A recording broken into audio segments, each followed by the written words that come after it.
ভুটান সীমান্তবর্তী জয়গাঁর বড়মেচিয়া বস্তিতে প্রতিরক্ষা মন্ত্রী রাজনাথ সিং এর জনসভা থেকে মুখ্যমন্ত্রী মমতা বন্দ্যোপাধ্যায়ের বিরুদ্ধে তোপ দাগলেন তিনি। কিছু গন্ডগোল দেখলেই বলবেন নরেন্দ্র মোদী করেছে। সন্দেশখালী রেশন দুর্নীতি ও সিএএ নিয়েও সরব হন রাজনাথ সিং। সন্দেশখালীর মহিলারা ন্যায় পাবেন বলেও এদিনের সভায় জানান তিনি।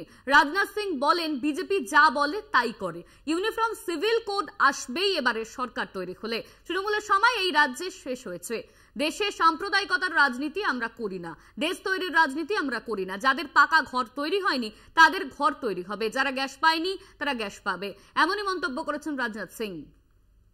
সন্দেশখালীর মহিলারা ন্যায় পাবেন, মুখ্যমন্ত্রী মমতা বন্দ্যোপাধ্যায়কেও তোপ দাগেন তিনি।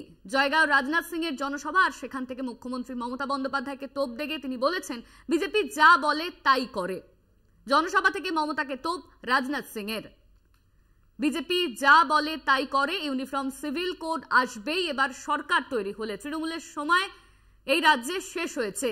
দেশের সাম্প্রদায়িকতার রাজনীতি আমরা করি না, দেশ তৈরির রাজনীতি আমরা করি।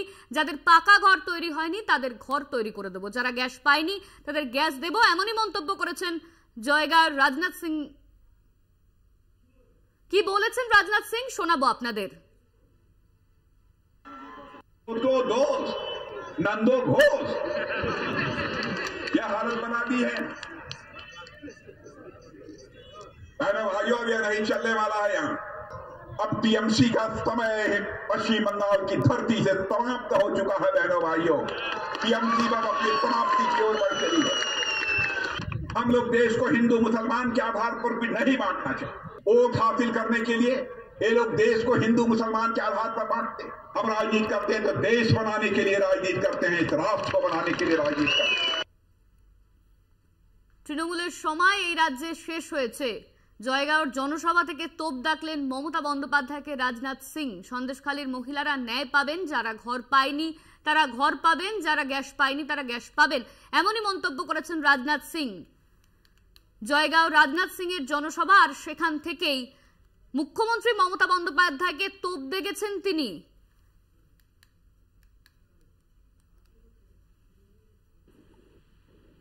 এই মুহূর্তে আমাদের সঙ্গে রয়েছেন তৃণমূল মুখপাত্র শান্তনু সেন। আপনাকে স্বাগত কলকাতা টিভিতে। রাজনাথ সিং তিনি জয়গাঁওর জনসভা থেকে মুখ্যমন্ত্রী মমতা বন্দ্যোপাধ্যায়কে তোপ দেগেছেন। তিনি বলেছেন, বিজেপি যা বলে তাই করে, সন্দেশখালীর মহিলারা ন্যায় বিচার পাবে, এমনই মন্তব্য করেছেন তিনি। ঠিক কি বলবেন?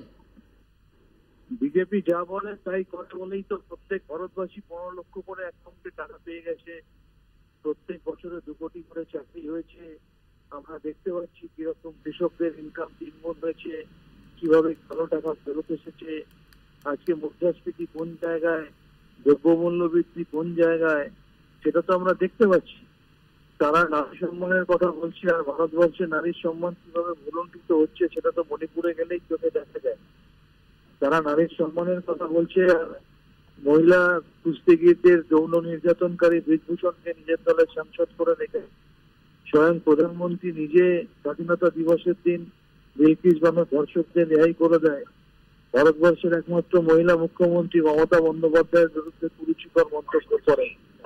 সুতরাং বিজেপির এই ধরনের মুখোশ দেশের মানুষের কাছে খুলে গেছে। নতুন করে তাদের চিনতে বাকি নেই, তারা যোগ্য জবাব দেবে এবং সেই জবাবটা 4 জুন বোঝা যাবে।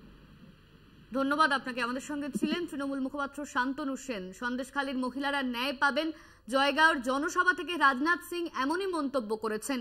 জয়গাঁয় রাজনাথ সিং এর জনসভা, আর সেখান থেকে মুখ্যমন্ত্রী মমতা বন্দ্যোপাধ্যায়কে তোপ দেগেছেন তিনি। তিনি বলেছেন, বিজেপি যা বলে তাই করে।